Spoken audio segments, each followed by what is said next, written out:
Be the right club. Be the right club today. Yes!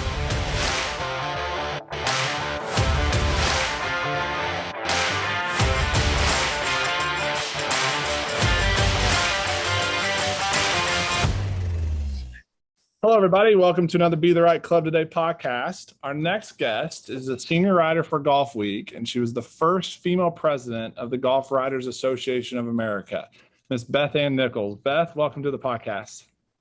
Thanks for having me. Happy to join. Beth, we're excited to have you on. We want to know everything that's going on in the women's world of golf right now. Chevron Championship, Curtis Cup, a lot going on.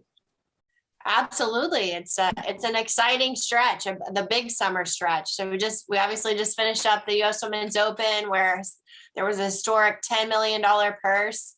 First time that two women in the same event have made seven-figure checks. So that was a really big deal, with the winner getting $1.8 million, and Minjee Lee, that's the highest check to date in the women's game. And then Mina Haragai, she won over $1 million as well. So a lot to celebrate there with the USGA and the great momentum going forward. So, Beth, we have a player that's about to turn pro. She had a really good college career, Gurleen Kaur. She played at Baylor, was an All-American for 4 years. And we always talk about, the differences in the purses between men and women and why, and some of those discussions. And we'll get into some of the drama with LIV Golf and the PGA Tour with you in a little bit. But what's the next step for women's golf? Like, how do we continue to kind of bridge that gap and I guess showcase how good all these ladies really are? Well, I think, first of all, one of the most impactful things that Mike Whan did in his tenure as LPGA commissioner is he got all of the governing bodies to sort of buy in and become part of the LPGA. And what I mean by that is the RNA wasn't really associated at all with the British Open Championship, now the AIG Women's Open, until a few years ago. So it was the LGU, the Ladies Golf Union, that ran that tournament in conjunction with the LPGA. And when the RNA came along, everything was elevated. Same with the KPMG Women's PGA, which used to be the LPGA Championship. So when the PGA of America got involved in a women's major and the RNA as well, both of those events automatically became stronger, and that pushes all the other purses. That pushes the USGA, that pushes the Evian, which now has another sponsor in Amundi. And then of course Chevron becoming a part of the LPGA is huge, because everyone around the world can recognize the name Chevron. So, that's a big deal. Not only, getting title sponsors, but getting the right partners, the right title sponsors that carry, sort of gravitas like a Chevron does, that sort of turns heads. So that's huge for the LPGA in and of itself. And I think the next step then is to get all of the regular week-to-week events to get, to increase their purses. So, right now, 15 events on the LPGA schedule are $2 million or less. So that's the next step, to be able to, I think, and a lot of players think, all the purses should be a minimum of $2 million. So, I think that, a lot of that, it comes down to, TV exposure, the amount of people that tune in, and some of that falls on the players to do their part. Well, I think the LPGA is fun to watch. I can relate to them a lot more than I can the men now, as a senior golfer. Chase hits it like the young guys do, but I certainly don't. And I like watching the women's swings. They've really elevated their swings over the last few years. I'm sure data and TrackMan and everything has helped do that, but they're fun to watch.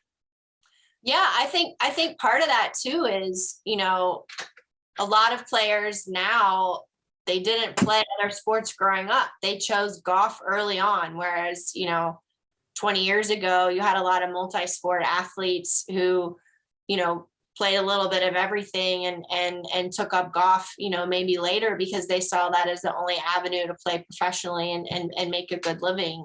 And so I think when you look at, a lot of players now, they're getting good instruction from a really young age. And that's a huge part, I think, and plus you're getting, players who could be playing other sports, good athletes that are choosing to play golf because you can make more money. So I think that's a big deal. And of course, all the South Korean players, they have fantastic swings for the most part. And Beth, Yeah. oh, sorry, go ahead, Al. Well, what I was going to say is the AJGA events have really done a lot to help kids learn how to compete at an early age. And, although there were junior girls golf tournaments, there's a lot more of them now than there ever has been. So they're more seasoned by the time they do turn professional. 100%, and I think what's interesting, to bring Mike Wan up again, now as the CEO of the USGA, he's having, run the LPGA for so long, he got an up close understanding of what the rest of the world is doing. And when you look at the federations in Sweden, for example, you had Ingrid Lindblad, the young lady from LSU who was, leading the Open there for a little while and played with Annika and was in contention. She got a caddy. She got into the event last minute. The Swedish Golf Federation called Sophie Gustafsson and said, "Can you come caddy?" and paid for her to come over. I mean, when I say like a week prior to the event, she didn't have a caddy. And who do they get? They get Sophie Gustafsson, who's played in so many Solheim Cups, won, over 20 times worldwide, a fantastic player. So, that's just one example of the way the federation of a country, comes together to support their top players. And they're with those players from a very young age when they become part of their program to, once they even bridge the gap into the professional world. And so Mike Wan is looking to launch. He just brought Heather Daly Donofrio, who was a longtime LPGA executive. She's now working for the USGA, and she's going to manage this program, which will be a developmental program for both men's and women's golf, boys and girls, in the United States. And she's talking to different countries to see what they do and I assume get best practices and create a national team, a national program for the United States, which I think is really exciting. And Beth, that was kind of part of my follow-up question. You mentioned all the success that the South Korean ladies have been having, and a lot of the Asian ladies in general having a lot of success. What do you think it is? Do you think it's just good quality coaching? Do you think it's specializing early? If you could compare the American ladies to the South Korean ladies, what's the difference? Well, I definitely think what we just talked on, good coaching, right from the beginning for sure. I mean, when you look at, the quality of their swings, but they also have this incredible stepping stone of tours where when you turn professional in Korea, they have more than just the Epson tour and just the way that you can kind of progress over there professionally, and the amount of money that is given to players on a sponsorship level where they don't have to worry so much financially when they turn professional because so many Korean companies are backing female golfers. It's a huge relief for a lot of those players when they do come to the LPGA, that they don't have to worry about paying their bills, so they can go through this wonderful system that's more similar to the men's game in the United States, and progress until, if they want to come to the LPGA, they can, but they can make certainly a great living on the KLPGA as well. So I definitely think that their national program is great. I think that this can all be traced back to one player, and that's Seri Pak and what she did coming over here, and that actually kickstarted and fueled what we're seeing throughout Asia. That I think that all comes back to her. So yeah, I think it's the programs that they have over there are really impressive, and the players are very focused from a young age on one thing.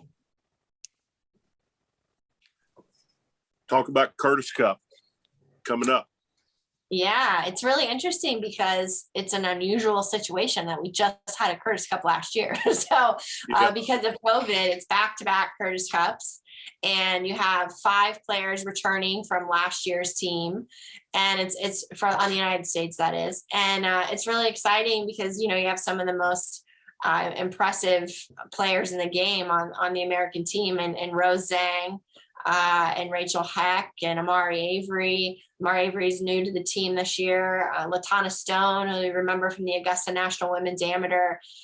It should be a fantastic event, first and foremost because it's being contested at Marion, which is a huge deal. It's the first time the Curtis Cup is being hosted there, and Marion is a future site for the U.S. Women's Open, which I'm really excited about. So I feel like this is kind of a preview of what we could see, later down the road for a Women's Open. So I really think this team in particular, has a lot of players on it that could have long, successful careers on the LPGA. So it's an exciting one to watch.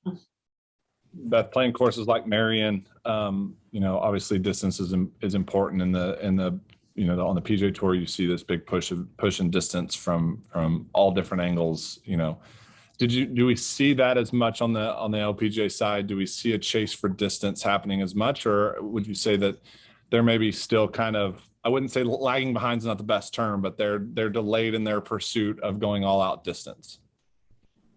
Well, I think there certainly have been plenty of examples of players who have looked at the top of the money list and saw an Ariya Jutanugarn or Alexi Thompson or, Nelly Korda and thought, that they needed to go out and chase distance, and it backfired. So that certainly has happened, time and time again. However, we can just look at this past week at Minjee Lee, at a player that, you can look at her driving stats and see the fruit of her labor. She has spent a lot of time going hard at it in the gym, in the off season, and working on speed. And she has gained quite a bit of distance over the last few years, and that's enabled her to be a little bit more aggressive, because she really wasn't typically an aggressive player.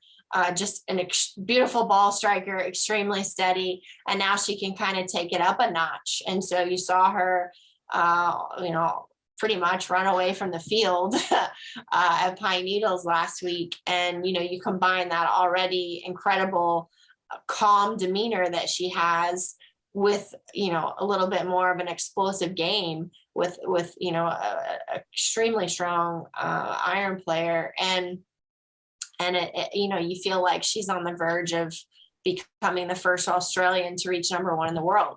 And I say that with an asterisk because most people don't know that the Rolex rankings didn't start until 2006. Otherwise, Kari clearly would have been atop it earlier in her career. But as far as since the Rolex rankings have been around, no Australian has been #1. And her counterpart, Hannah Green, another Australian who works with the same instructor, same thing. She's been successful in gaining distance of late, and talked about how differently she's attacking golf courses with different targets, different sight lines, how it just feels like she's playing the same venues, looking at them very differently these days. So the women's game on the whole has certainly gotten longer, but as you say, not to the same extent as the men.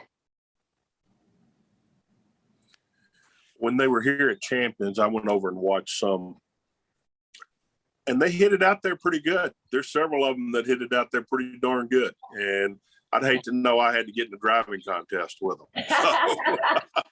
Well, it's interesting because, talking to Yanni Zen years ago about the beginning, how did you get so much power? How did you get so long?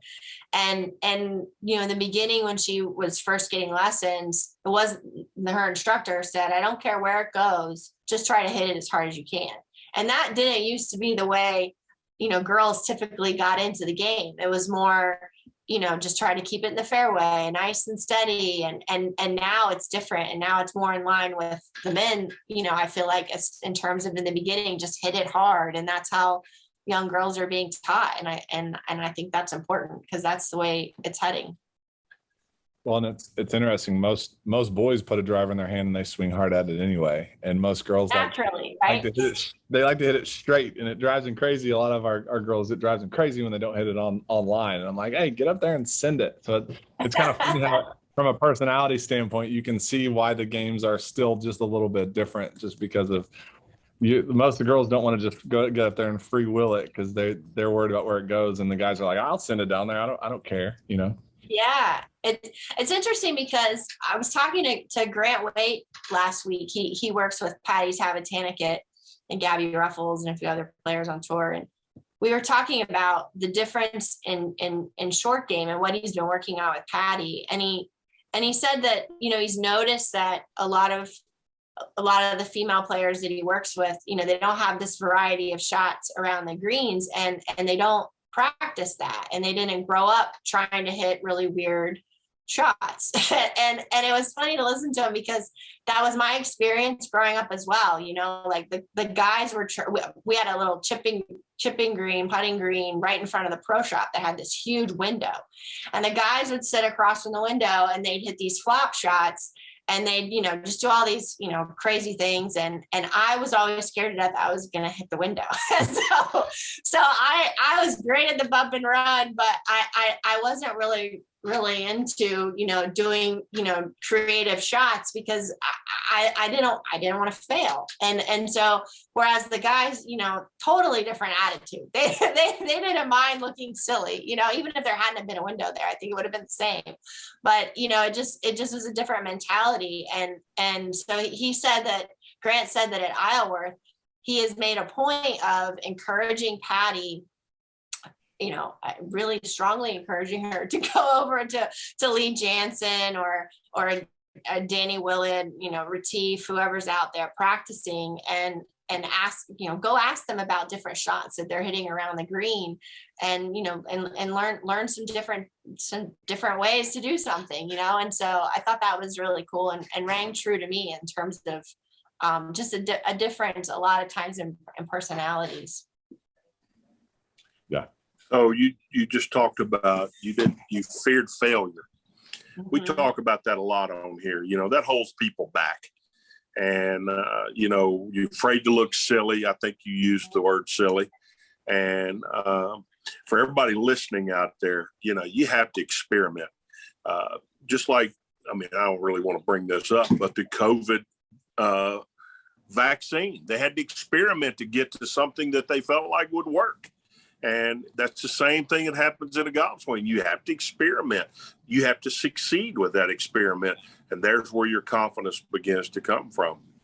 So I would encourage everybody to experiment and don't be afraid to look silly. I agree with you. Now looking back, I wish I had done it differently. It's not too late, Beth.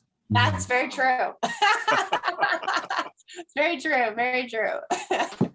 Beth, so let's segue to the guys' game a little bit. What's your take on we had a big announcement today with Bryson and Patrick Reed joining the LIV Tour. What's your take on everything the PGA Tour is dealing with, and in my opinion, it's a huge announcement that the USGA came out and said, we're not going to, if you qualified for our event, you can play in our event. And that I don't know if Bryson and Patrick had planned on releasing this today or not, or wait until they heard from the USGA. It could have just been a coincidence, but there's a lot going on right now with the PGA Tour. What are your thoughts?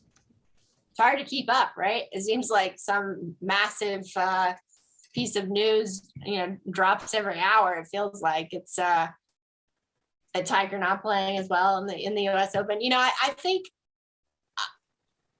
look, it's especially when players changing their tune in terms of what they said not very long ago, and then what they're doing, what their actions are now, also hard to keep up.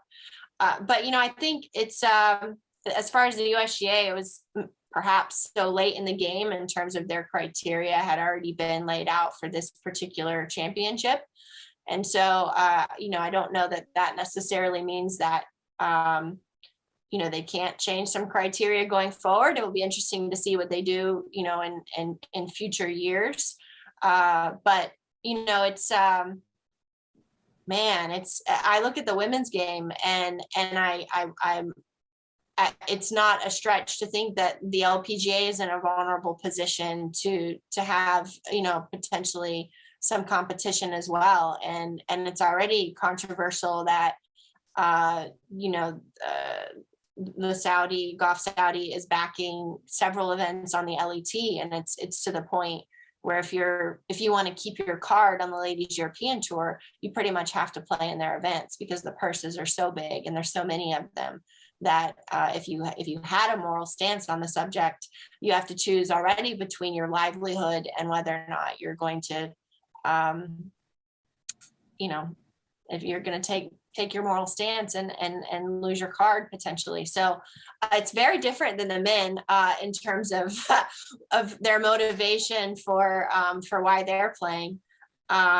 It's so the spotlight is a little bit different on the women than it is the men, even though we saw several women with the Aramco series on their hat and Saudi Golf on their sleeve just last week, and in terms of being their sponsors. So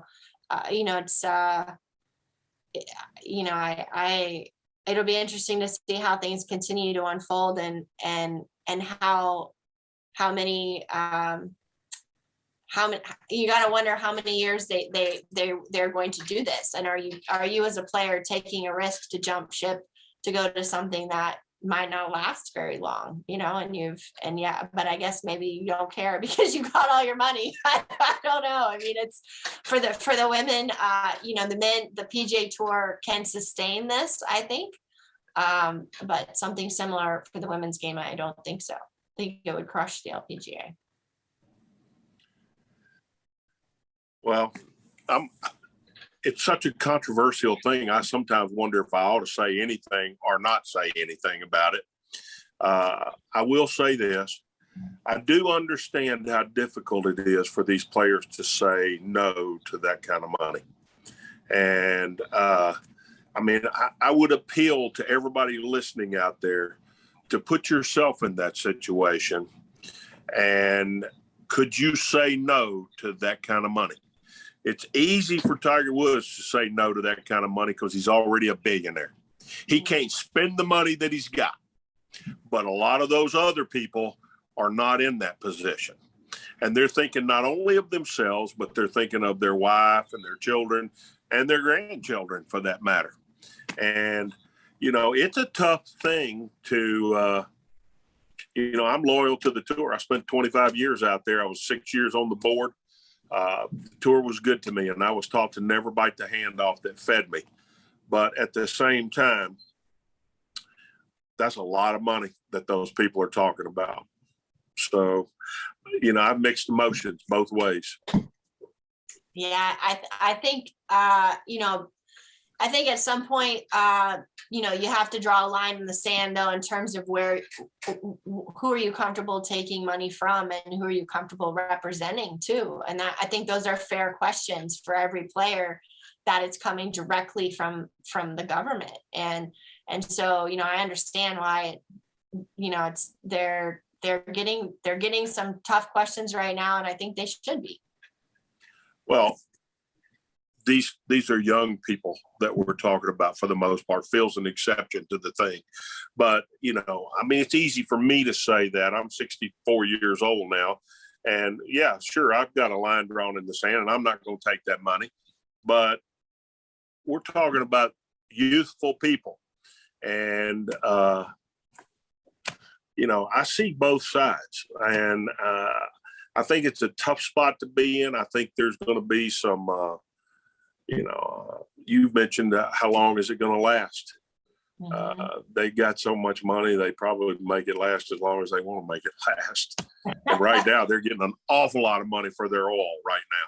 So, right, who knows? Yeah, well, as you say, it's however they want to make it last. So, whenever they feel like. So, I guess that's it. It's up to their whim, right? And when it goes away, nothing like it is going to take its place because it's such an unusual model. So, it's crazy money, right? So no one else is going to come along and offer anything like that to take its place. So, it'll be interesting to see, what their long-term plan is. Well, the PGA Tour has been around for a long, long time, and it's going to continue to be around. The other side of the coin, I presented the case that the people that are going to the LIV are thinking about. The other side of the coin is the PGA Tour is such a charitable organization, and so many charities depend on the PGA Tour to come to town.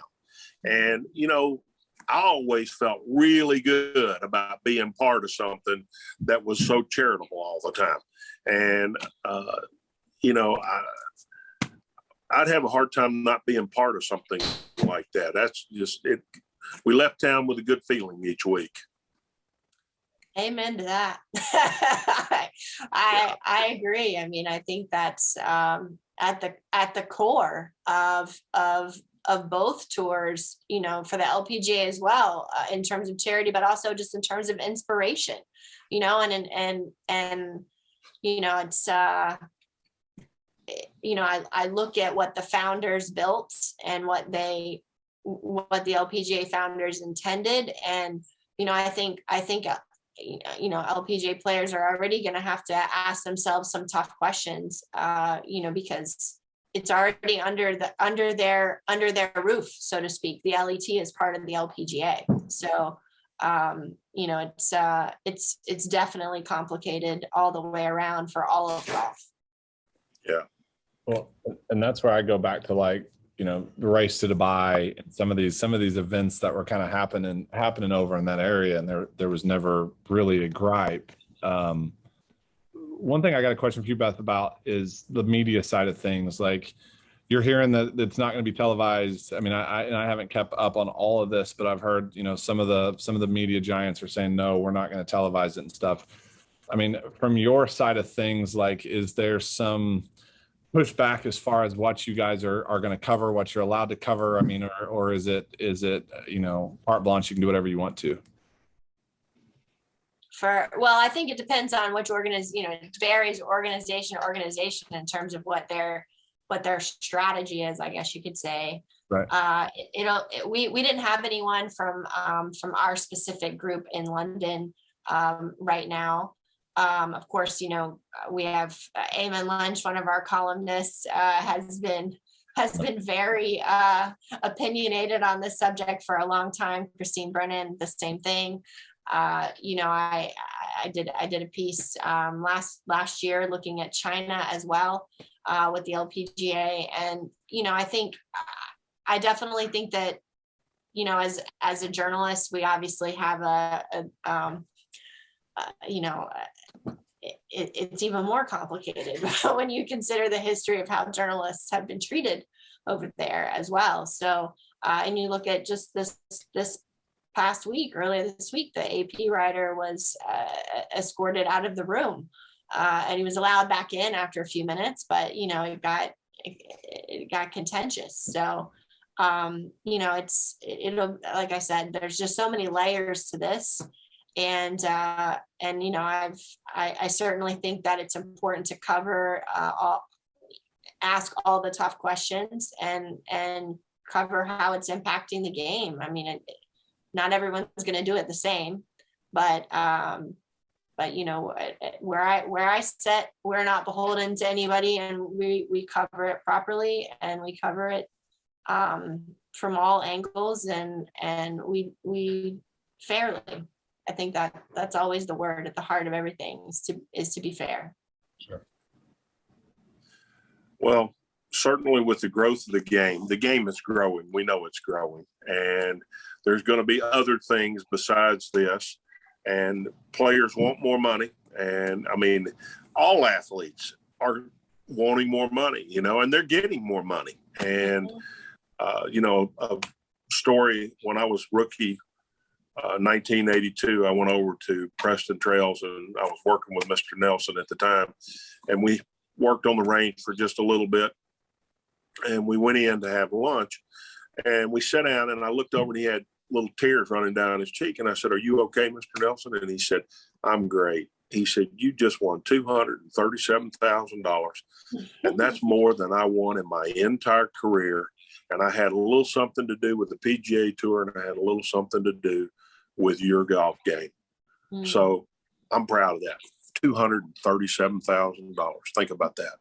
Now, professional golf has come a long ways. You know, you just mentioned two players on the LPGA won $1 million or more. In 2000, when I beat Tiger, it was the first 7-digit check that was ever paid on the PGA Tour. 2000, 22 years ago.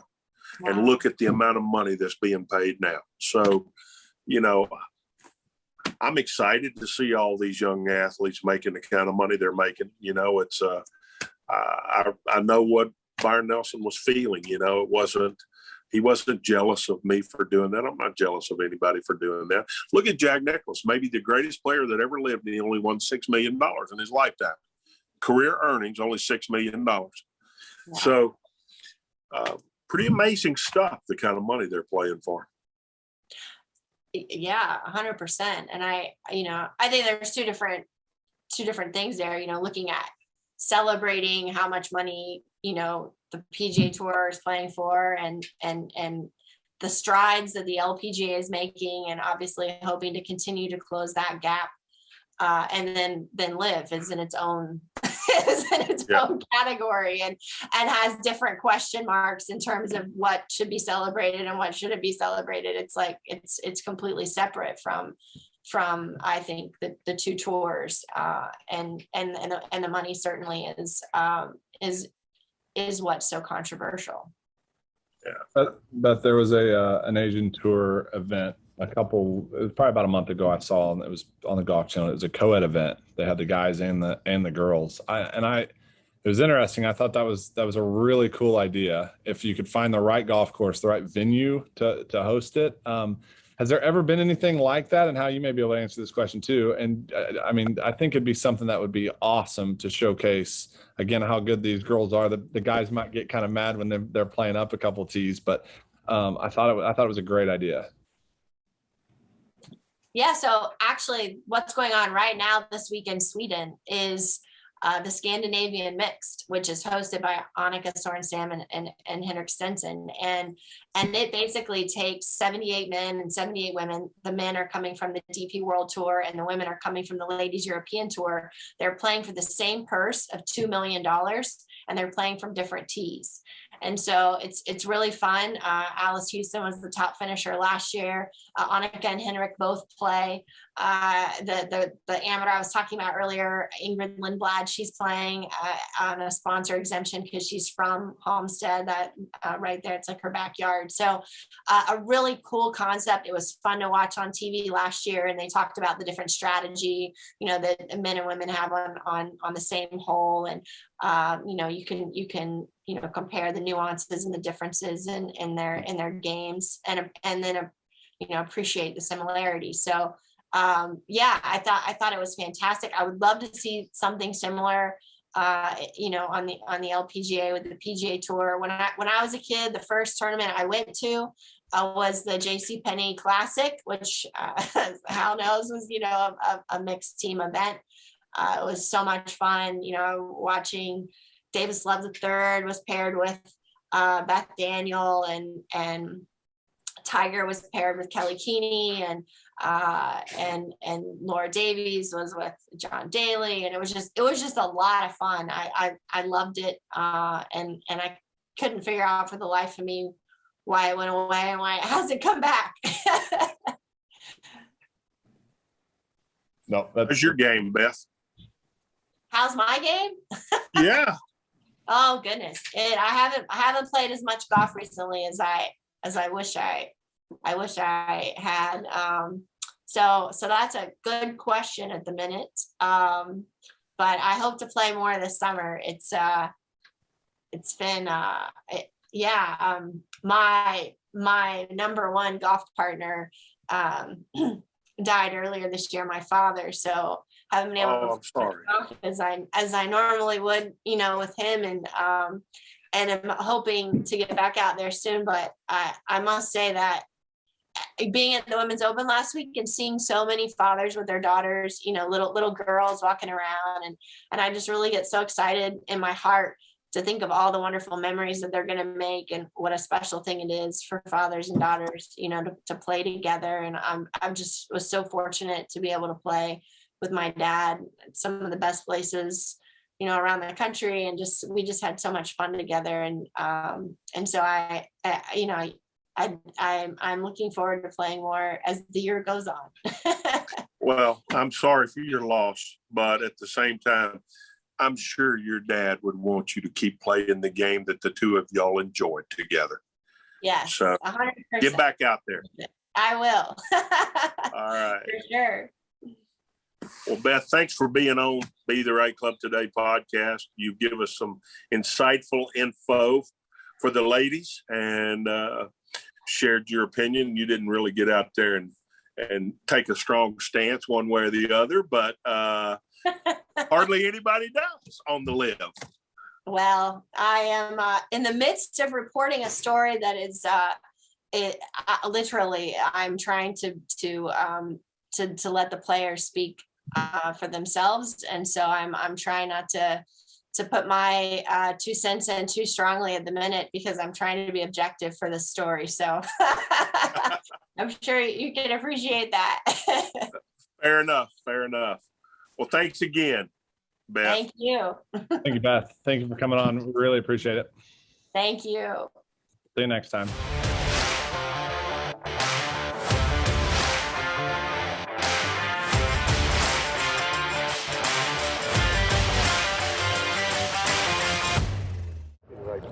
Be the right club today. Yes!